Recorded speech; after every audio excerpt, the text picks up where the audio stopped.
is our newest baby, just like Eco Atlantic is your baby. So we actually started capsules in 1999, I don't know if you believe. And we've run for about 20 years. So this is what we brought out for the high-end market, and we know that obviously for developments in Eco Atlantic City, this is the type of place you expect to see it. But I'm looking forward to you taking me around Eco Atlantic City as it's such a beautiful place. We've got already history, even in the short time that, relatively short time, 2005. Yes. Right. So I'll be looking forward to you taking me around. Looking forward to showing you around, and big fan of the magazine. Excellent. It always keeps us up to date with what's really going on the market. We try our best, we try our best. I love the transparency. Excellent. So, shall we go? Let's do this. Thank you. So, now we're in the middle of the ocean, and on one side we have what remains to be reclaimed, and on the other side we have the Atlantic Ocean. Okay. And you can see that we're much lower than this part of the seawall. The goal of Eco Atlantic was how do we protect Victoria Island from the erosion and the imminent threat of complete erosion. Right. And that was in 2005. So we did the first part was to actually build a seashore protection. Yeah. And the second phase is how do we reclaim the land lost over the past 100 years. Right.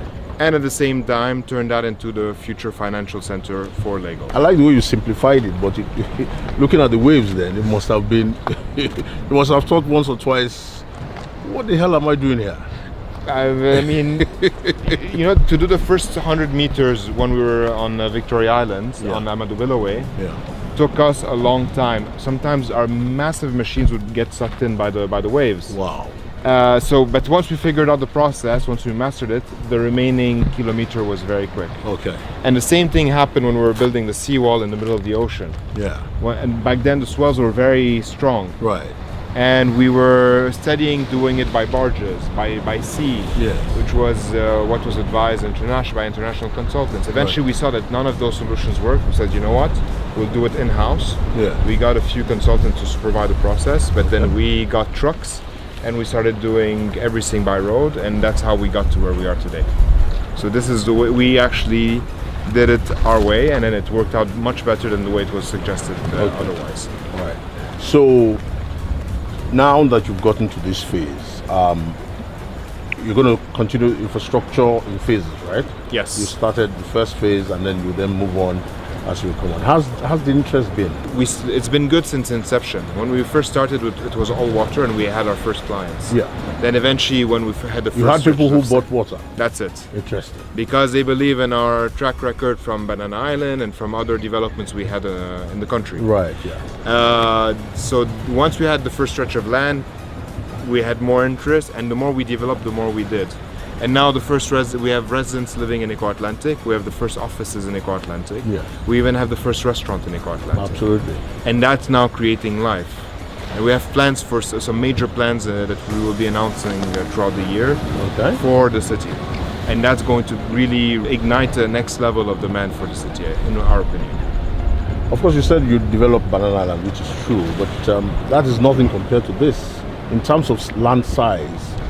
So Banana Island is 1.2 million square meters, and Eco Atlantic will eventually be 10 million square meters. So it's going to be almost 9 times. Exactly. And compared to VI, it's how many? It's going to be 1.5 times Victoria Island. And how many people are you going to expect to live in this new city? We expect 300,000 people to live in the city. Okay. It could be upwards depending how dense developers decide to build. It could be a bit less, but it's around those numbers. Are there mostly going to be people who live and work here, or do you see people coming in from VI? We see both. We see a lot of people living and working because businesses are going to develop here. Yeah, we also, with a city of the size of Lagos, definitely we're going to have a lot of commuters, people coming in from neighboring areas to come into Eco Atlantic and work.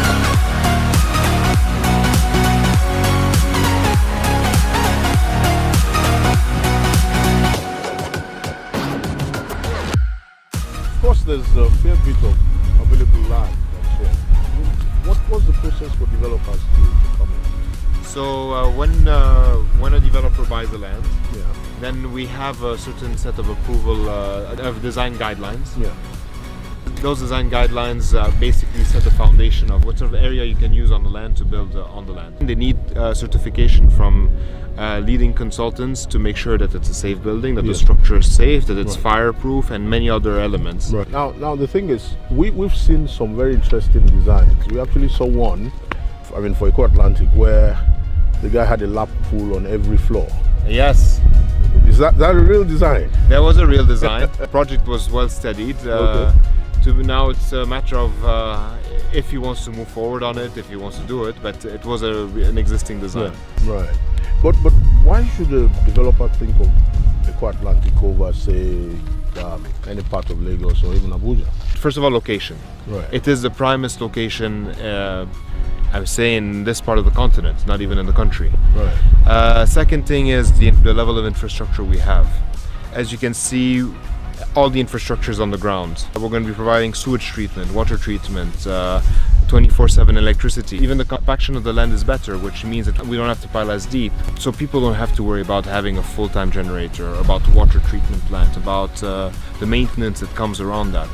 So just if we look at the very basic level, this is already enough to handle any future development in Lagos. Right. Because we've even seen in any luxury apartment block, there's always that challenge of where to even fit the generator. So you see, the apartment block with the generators in front, making it look a bit unsightly.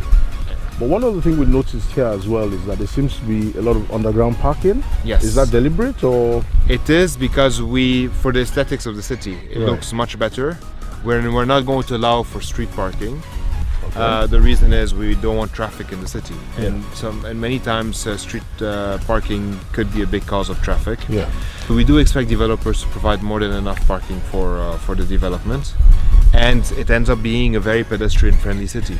Right. So it's not a city built around cars only; it's a city that's built around pedestrian and has a car element. All right. So, but I've seen that most of the plots seem to be slightly depressed from the road. So that is deliberate so that you can have basement parking. Absolutely. Right. So without even having to excavate, a developer can have 1 to 2 underground parking and maximize the whole use of the land. Wow. And that's a huge advantage. Yeah. And in terms of cost, it's a huge cost difference. Yeah.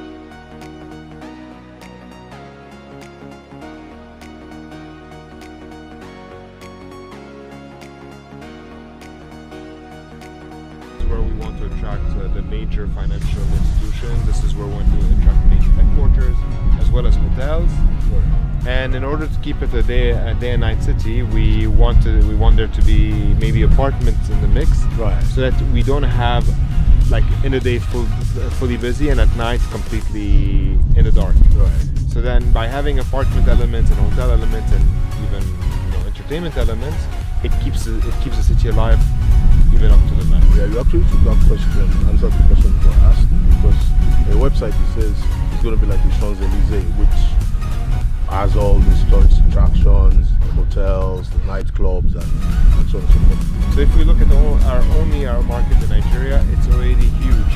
Right. And there will be the international market that comes in as well. Yeah. So there's the market that wants the international market that's looking for expansion. This becomes a very easy entry point to the continent. To the continent. So this Lagos can actually become a hub because this part works.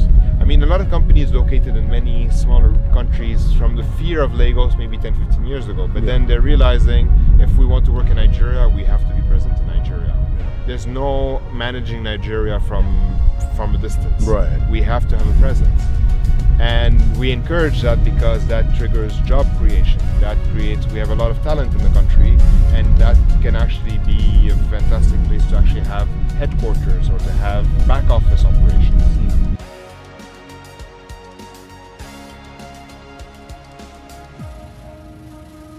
In terms of infrastructure, it's very easy to say we put this in, we put that in, but I'm sure it was not that easy to do. So it took a lot of research to figure out what kind of materials we wanted to use, what kind of equipment we wanted to use. Yeah. So if we look at the example of the street poles, we actually produce them ourselves. This means we don't have to import them from overseas. Right. And these are concrete street poles. Concrete. Yes. And they don't look like they look like steel or aluminum. Right. That is amazing. Because our roads are made out of concrete, Right. our sidewalks are made of concrete, our drainage pipes are made of concrete, So that's a massive boost to the economy itself. Just building Eko Atlantic. It pushes us to consume more locally. We want to make it as much as made in Nigeria as possible. Right. It's a very important element. First of all, it allows us to control our quality. It allows us to control our speed, and even cost. I'm saying purely economically speaking, cost-wise, it's great, and it's also job creation. Absolutely. So, but do you think Nigerian firms would be able to, specialize enough to build in Eko Atlantic? Because we're talking about pretty high buildings. I mean, if we look at the buildings we've already built, Right. we're better than many international cities already in terms of quality. Right. I actually think we build better in Nigeria than we build in many, many developed cities around the world. So, but in terms of transfer of expertise and so on, Nigerian architects, builders and stuff, this should really be a good playing ground for that. Except for the sea reclamation, Right. most of the work is done by Nigerian firms. Okay. Some consultants are, like for example, marine engineering, are specialized out of Europe, so we get to some of the very specialized one. Yeah. That's a very specific field, but there is a transfer of knowledge because they Okay. have to register their company here and hire engineers in Nigeria. In terms of flora, fauna, plants and so on, what special plants for Eko Atlantic? So we have a nursery of a few 100,000 trees growing, not too far away. Right. And that's going to be used. So we have different types of trees, and it's not only for the city and for the public spaces, but it's also for developers. So we Right. want to make that nursery available because we want to have a very green city in terms of vegetation. Right. Environmental impact. So here's an example. What we see in the background is an underpass. Okay. So why did we do an underpass? So we designed the city to be mainly roundabouts. Right. And there's a reason behind that. First of all, roundabouts reduce car fatalities by up to 90%, like statistically speaking, studied around the world. Right. They reduce certain types of emission up to 50%. They are more efficient in terms of, let's say, CO2 emissions. Right. So just on the design and passively, we're working on making the city already much more efficient. Right. So when we build the buildings as well, we're pushing our developers to build it as energy efficient. Right. So then already the consumption that we need is much less than a standard building. Right. Our street lights are powered by LED lights. That reduces by 70 or 80% the power consumption Right. of the public spaces. So we can help pass information and our knowledge to developers. Developers also bring their know-how, and that somehow creates a certain environment. In terms of completing the project, Yes. I know that's a big question. But Yes. how long do you think? So Give or take. it depends. For example, if we mean completing the project being the first residence, we're completed. Okay. Now, if we mean in terms of the infrastructure of which phase of the project, then certain phases have already been completed, enough for people to come and live and develop. Okay.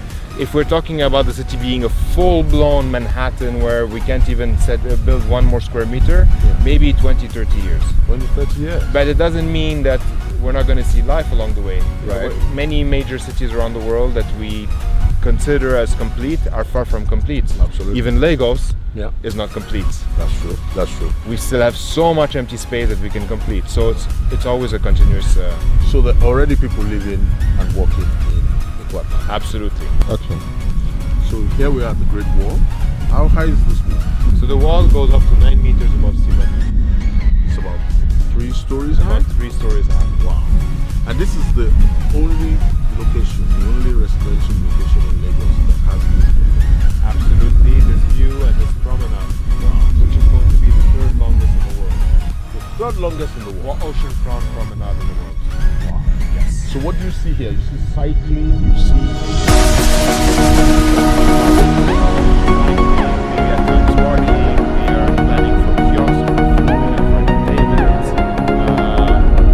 people walking around. We see all that sort of thing happening. On weekends, this place could be very busy. So just for this alone,